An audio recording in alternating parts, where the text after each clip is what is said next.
Ji welcome back to my channel B S software engineering academy. इस last video में हमने cover किए थे CS625 प्रोफेशनल प्रैक्टिसेस के वीक 1 से वीक 3 तक लेक्चर्स को कवर किया था। इस वीडियो में हम वीक 4 से वीक 6 तक जो है लेक्चर्स को कवर करेंगे। होप सो कि आपको वो वीडियो पसंद आई हुई होगी। अगर पसंद आई है तो काइंडली चैनल को सब्सक्राइब कीजिए और वीडियो को लाइक कीजिए।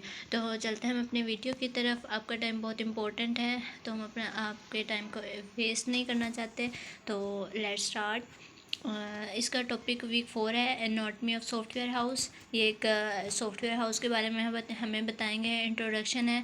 ये एक हाइपोथेटिकल कंपनी थी, साइनाइड सॉफ्टवेयर था जिसको आज से 10 साल पहले जो है वो बनाया गया और ये 4 दोस्तों ने इसको बनाया था। ये आपको MCQs आ सकते हैं, ध्यान से अपने माइंड में बिठाइएगा, ठीक है। और ये जो चारों मेंबर्स थे ये डायरेक्टर बोर्ड ऑफ डायरेक्टर्स थे और इन्होंने बाद में 2 लोगों और को जो वो हायर किया था। और ये कंपनी किस में स्पेशलाइज करती थी? Production of bespoke software for clients who demand work for high quality. साइनाइड हेड ऑफिस जो था वो लंदन में था और अदर इसके जो ऑफिस थे वो मैनचेस्टर में थे, डेलेफ्ट में थे, नर्थरलैंड में थे, ठीक है। ये अपने अपने माइंड में रखने के कहाँ पे इसके ऑफिसेस थे। ऑपरेशन डायरेक्टर्स 3 किस्म डायरेक्टर्स थे। ऑपरेशनल डायरेक्टर, टेक्निकल डायरेक्टर और एक और था जी, यहाँ पे नीचे आएगा, वो भी अब हम आपको बता देंगे, ठीक है। अब यहाँ आपको MCQs में पता क्या आ सकता है कि ऑपरेशन डायरेक्टर्स की रिस्पॉन्सिबिलिटीज़ में से कौन कौन सा है इसमें। और शॉर्ट क्वेश्चन में भी जो आ सकता है वो कि टेक्निकल डायरेक्टर्स की क्या रिस्पॉन्सिबिलिटीज़ हैं। और MCQs में भी इसको आपको आ सकता है। तो ये ज़रा जो है अपने माइंड में रखने वाली चीज़ें, इनको अगर हो सके तो लिख लें एक दफ़ा पढ़ के कि कौन कौन सी इंपॉर्टेंट चीज़ें हैं, मेन पॉइंट्स इसमें से। ऑपरेशन डायरेक्टर्स जो हैं रिस्पॉन्सिबल होते हैं आपके रेवेन्यू अर्निंग ऑपरेशंस जो होते हैं आपकी कंपनी में। और आपसे ये भी पूछा जा सकता है कि revenue earning operations of the company कौन से डायरेक्टर के ज़मरे में आ जाते हैं, तो वो ऑपरेशन डायरेक्टर्स के ज़िम्मे में आ जाती हैं। It is his job to ensure that all projects are completely satisfactory. ये आपसे पूछा जा सकता है कि जो कम्प्लीटेड सेटिस्फैक्ट्री प्रोजेक्ट्स हैं कंपनी के वो किसके ज़िम्मे में होते हैं? ऑपरेशन डायरेक्टर्स के। And resources are available to carry out the project that the company wins. और जो इनको कंपनी विन करती है उन रिसोर्सेज को अवेलेबल करना किसके ज़िम्मे में होता है? ऑपरेशन डायरेक्टर्स के। The personal report to him. और टेक्निकल डायरेक्टर्स के ज़िम्मे में क्या होता है? The technical director is responsible for quality management. Technical directors की रिस्पॉन्सिबिलिटी होती है। रिसर्च एंड डेवलपमेंट किसकी जिम्मेदारी होती है? टेक्निकल डायरेक्टर्स की। और मार्केटिंग एट टेक्निकल लेवल ये भी टेक्निकल डायरेक्टर्स की रिस्पॉन्सिबिलिटी होती है। टेक्निकल ट्रेनिंग ये भी टेक्निकल डायरेक्टर्स की रिस्पॉन्सिबिलिटी हो सकती है। अब आपको MCQs किस तरह से आ सकता है वो पूछ सकते हैं कि क्वालिटी मैनेजमेंट किन डायरेक्टर्स की जिम्मेदारी होती है, तो आपने बताना है कि ये टेक्निकल डायरेक्टर्स की होती है। और सो ऑन इस तरह से पूछ सकते हैं आपके कि कोई भी टेक्निकल डायरेक्टर्स की दो रिस्पॉन्सिबिलिटीज़ लिखें, तो उनमें आपने लिख देना है जी quality management, marketing at technical level, technical training, so on. Hope so के आपको जो है कॉन्सेप्ट क्लियर हो रहे होंगे। साइनाइड ऑर्गेनाइजेशनल स्ट्रक्चर उसमें 3 टाइप ऑफ ऑर्गेनाइजेशनल स्ट्रक्चर थी। Functional division of responsibilities, responsibilities की फंक्शनल डिसीजन, जियोग्राफिकल एलिमेंट और सेंट्रलाइज एंड डिसेंट्रलाइज्ड, ठीक है। ये इसकी 3, ये सेंट्रलाइज व डिसेंट्रलाइज्ड हम ऑलरेडी कर चुके हैं, इसको भी आपने पढ़ लेना है। Management of staff, new employee was older employee, staff appraisal, ये इस तरह, इसलिए मैं आपको थोड़ा कम पढ़ा रही हूँ क्योंकि इनमें से जो पेपर जो है वो आपका कम ही आता है। Employees achievements and contribution to the company were properly recorded, मतलब ये सारी कॉमन सी चीज़ें इनको आपने। Producing the budget. So staff in the company are broadly divided into technical और revenue earning staff, non revenue earning staff. both require different capital, मतलब दोनों revenue earning हमारे कौन से होते हैं? जो हमारे developers होते हैं किसी भी सॉफ्टवेयर हाउस में जो डिवेल्प कर रहे होते हैं, तो ये हमारे इनको भी हमने पे आउट करने के लिए हमें कैपिटल की ज़रूरत होती है। और नॉन रेवेन्यू अर्निंग स्टाफ होते हैं जिनको हमने सॉफ्टवेयर सेल आउट करना होता है, जैसे हमारी सेल्स टीम होती होती हैं या हमारी अदर टीम्स होती हैं, वो हमारी नॉन रेवेन्यू मतलब उनको भी फ्यूल वगैरह के लिए या हमें पे करना पड़ता है, तो वो भी हमारी उसमें आ जाती हैं। और मॉनिटरिंग फाइनेंशियल परफॉर्मेंस, ये आपका monitoring cyanide performance against the budget should in principle the straight forward each month. यहाँ पे एक एमसीक्यूज है आपका, कंपनी फोकस ऑन है। यहाँ पे आपकी 3 चीज़ें हैं, cost and revenue, project costing. Cost and revenue में क्या आ जाता है जी, a major problem is caused by randomly functions जो हमारे होते हैं, individual factors, for example annual budget in staff hiring. ये सारी इतनी इम्पोर्टेंट नहीं है। प्रोजेक्ट कॉस्टिंग में इसको आपने पढ़ ज़रूर लेना एक दफ़ा, बट इतना इम्पोर्टेंट नहीं है। यहाँ पे है जी कितनी रिपोर्ट्स हमारी सेल्स में यूज़ होती हैं। 2 रिपोर्ट्स होती हैं, confirmed sale report, sales prospective report. Confirmed वो होते हैं जो हमारी कमिटेड कॉन्ट्रैक्ट हो जाता है जिनसे, और सेल्स प्रोटेक्ट रिपोर्ट जिसमें हम प्रपोजल्स शेयर करते हैं या विजिट करना होता है, लाइकली ऑन स्टार्ट डेट जो भी हमारी होने होती हैं। लॉन्ग टर्म प्लानिंग में हमारे जो फ्यूचर प्लान्स हमारे होते हैं वो आ जाते हैं। स्ट्रैटेजिक ये इतना इंपॉर्टेंट नहीं है। और इसमें कौन कौन सी चीज़ आती है, एक्सपेंशन प्लान्स आते हैं कंपनी में, चीज़ प्रोडक्ट में, इसको आप यहाँ पे कंक्लूजन है ये आप स्किप कर दें। लेक्चर 5 है जी, इंट्रोडक्शन है। However goods and services of its products और services can be careful length. Introduction ये आपने पढ़ लेना है एक दफ़ा। नीड ऑफ कैपिटल, हाँ जी ये इंपॉर्टेंट है कि हमें नीड ऑफ कैपिटल की क्यों ज़रूरत पड़ती है। आपसे पूछ सकते हैं कि जो न्यूली कंस्ट्रक्टेड जो है ऑर्गेनाइजेशंस होती हैं उनमें हम किस तरह से जो है वो कैपिटल हमें उसकी ज़रूरत पड़ती है। तो उसमें आपने 2-4 चीज़ें आपने अपने माइंड में रखने नहीं कि कोई भी कंपनी हम स्टार्ट करते हैं तो उसमें हमें स्टेशनरी परचेज़ करने के लिए कंपनी की ज़रूरत होती है। एम्प्लॉयज़ हम हायर करते हैं, उनको पे करने के लिए हमें जो है क्या कहते हैं उसको कैपिटल की ज़रूरत होती है। और जो हमारे प्रोजेक्ट्स होते हैं, पैकेजेस होते हैं, उनको भी हैंडल करने के लिए हमें मनी की ज़रूरत पड़ती है। तो 3 से 4 जो है वो आपने अपने माइंड में रख लेने हैं, ठीक है। For starting period will be needed for, ये देखिए नीचे आपको बताया भी हुआ है जी, salaries, rent rate, seating and highlighting, मतलब लाइट्स वगैरह जो होती है, equipment and consumable, advertising, marketing, miscellaneous क्या लफ्ज़ है जी, miscellaneous expenses ranging from company stationery to travelling expenses. और ठीक है बस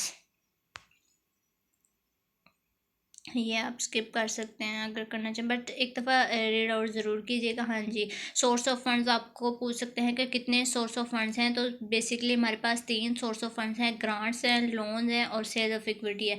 अब ग्रांट हमारे पास क्या होता है, एक कंपनी होती है, ये एक मनी होती है जो कंपनी को दी जाती है, जो कोई भी न्यूली कंपनी हो सकती है। इसको हम एज अ गिफ्ट भी देते हैं, मतलब कि जो कंपनी इसको ले रही है वो इसको दोबारा रिटर्न करने की उसी कंपनी को जिम्मेदार नहीं होती। अगर अपनी खुशी से देना चाहे, मतलब इसके ऊपर कोई ज़ोर ज़बरदस्ती नहीं होती। लेकिन जो कंपनी जिस पर्पज़ के लिए दे रही है उसको इस बात का इल्म होना चाहिए कि जिस पर्पज़ के लिए हमने इस कंपनी को मनी दी है, जिस पर्पज़ के लिए हमने इसको कैश दिया है, वो आया ये कंपनी वो पर्पज़ कंप्लीट कर भी रही है या नहीं। जस्ट इसको company paid back to the organisation, मतलब जिस कंपनी ने इसको मनी दी है वो उसको दोबारा पे करने की जो है जिम्मेदार नहीं होती। और available of grants help other for new companies, मतलब कि न्यू कंपनीज को हमें जिम्मेदार होता है। और लोन क्या होता है, हमने जो भी लेंट की होती है कंपनी को, और ये कंपनी लोन को और यहाँ पे आपको 2-3 इसमें से एमसीक्यूज बन सकते हैं। और loan is a sum of money lent to the company, जो कंपनी को लेंट किया जाता है। Interest is payable on it, और लोन पर इंटरेस्ट पेएबल करना होता है, ग्रांट पर हमें कोई इंटरेस्ट नहीं देना होता। At a rate then may be fixed or a variable, और इस पर जो कि फिक्स भी हो सकता है। और loan is usually for a fix period. यहाँ से आपको पूछ सकते हैं कि which one is for a fix period, तो लोन हमारा फिक्स पीरियड के लिए होता है और कंपनी इसको पे बैक करने की रिस्पॉन्सिबल होती है। और अगर हाँ जी अगर उस पीरियड से ज़्यादा हो जाए तो कंपनी को अपने एसेट्स भी सेल करना पड़ जाते हैं। सिक्योरिटी, और in most cases security is required for loan. तो यहाँ पे ये भी आपका एमसीक्यूज है कि सिक्योरिटी किस चीज़ के लिए हमें रिक्वायर्ड होती है, लोन के लिए। अब सेल ऑफ इक्विटी क्या है? Equity capital is money to the company in exchange for share ownership. जो हम कंपनी में शेयर खरीदते हैं, उन शेयर्स को खरीदने के लिए जो भी हम मनी पे करते हैं वो हमारी सेल ऑफ इक्विटी कहलाती है। ओके, बस यही था इसमें। बजटिंग, बजट हमारा क्या होता है? Budget is a prediction of the future financial position. जो भी हमारे फ्यूचर फाइनेंशियल ईयर्स होते हैं उसमें हम करते हैं। यहाँ पे आपके एमसीक्यूज बनते हैं जी। यहाँ से आप आ जाएं। Budgeting is an iterative process. तो पूछ सकते हैं बजटिंग इज़ डैश प्रोसेस। तो इटरेटिव प्रोसेस है। The first version of is likely to show. बस ऊपर वाला आपने पढ़ लेना है। The ordinary manager in a company without for. Okay. Working capital क्या होता है? हमारा कैश फ्लो जो है, जो भी हमारी कंपनी में रिसेंटली चल रहा होता है, जिस पर हमारी कंपनी कर रही होती है। It perfectly for a company to be consistently profitable and yet be unable to pay its bills. Accounting normally operates on an accrual basis the value of work in progress. हाँ जी, यहाँ पे short question भी आ सकता है और MCQs भी है। A document cash flow is the amount of cash accepted to be received and distributed in each next 12 months. एक तो ये इसका है कि document dash cash of flow, ये आपको स्किप कर सकते हैं। Is amount accepted to be receive and disbursed. और ये भी आपको बन सकता है कि कोई कौन सा डॉक्यूमेंट है जिसको एक्सेप्ट किया जाता है या रिसीव किया जाता है कितने मंथ्स में। तो ये 12 मंथ्स, इसको आपने अपने माइंड में रखना है। Can be borrowed on overdraft but interest is only payable on the amount of actually old. Okay, and हो गया जी। टॉपिक 5 है, इसके बाद टॉपिक 6 है।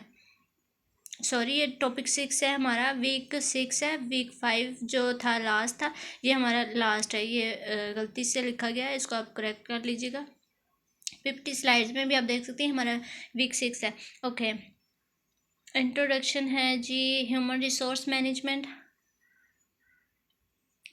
होती है इसमें स्टाफ की हायरिंग की suggest human resource particularly appropriate for staff work.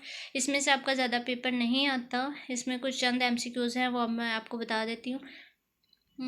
Corresponding they are there for autonomous in the sense of some degree में। ओके, ये आपने human resource management is the responsibility of all managers और maximum utilization of resources available to the enterprise पर ये available होते हैं।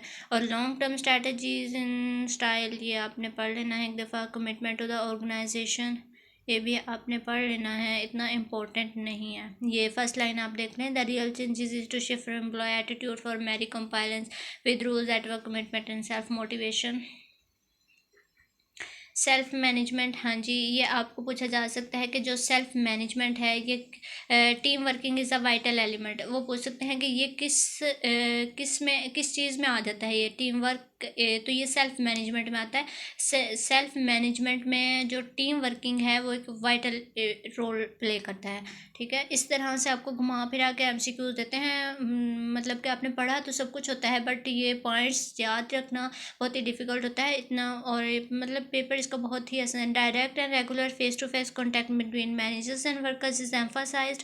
मतलब कि सेल्फ मैनेजमेंट में जो डायरेक्टर्स के दरमियान फेस टू फेस कॉन्टैक्ट ये एम्फासाइज करता है इसके ऊपर। The build trust and help maintain motivation. और यहाँ से आपको ये एमसीक्यूज आ सकता है कि the build trust and help maintain किसको मेंटेन करता है? ये मोटिवेशन को। ठीक है, ओके।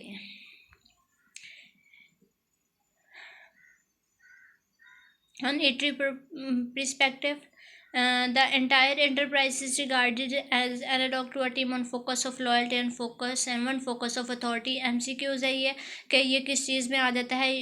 यूनिटरी पर्सपेक्टिव में आ जाता है ये। A critical part of keeping effective work content is system where they promised without to become managers। Maximum utilization of human resources, ये आपने पढ़ लेनी है। Training and human resources, okay, ये आप स्किप भी कर सकते हैं। Health and safety, health and safety में work only hits the headlines. Okay, in many high risk the safety system that's are computer control. ये आपसे पूछा जा सकता है कि मैंने हाई रिस्क जो सिस्टम कंट्रोल है वो किस में होता है, तो वो कंप्यूटर कंट्रोल होता है। हेल्थ एंड सेफ्टी एक्ट 1974, तो ये आपसे पूछा जा सकता है कि हेल्थ एंड सेफ्टी वाला कौन सा एक्ट है, तो वो 1974 है। इसमें क्या क्या चीज़ें आ जाती हैं, प्रीमिसेस आ जाती हैं, स्पेसिफिक रिक्वायरमेंट्स होती हैं, नॉन रिक्वायरमेंट्स और मैन्युफैक्चरर स्लीपर्स। ओके, या पढ़ लेना है। ओके, आप हो गया। ये थी जी वीक 8 से ये देखें नेक्स्ट हमारा वीक 7 है, तो ये हमारा वीक 6 था। इस ये बाय मिस्टेक वीक 5 लिखा गया है, तो इसको आप करेक्ट कर लीजिए। और काइंडली इन वीडियोस को अगर कहीं पे भी कोई कन्फ्यूजन है, कोई चीज़ समझ नहीं आती, तो कमेंट बॉक्स में आप इजीली पूछ सकते हैं। और काइंडली चैनल को सब्सक्राइब कीजिए। मिलते हैं अपने नेक्स्ट वीडियो में। Thank you so much for watching my video. अल्लाह हाफिज़। Best of luck for exams.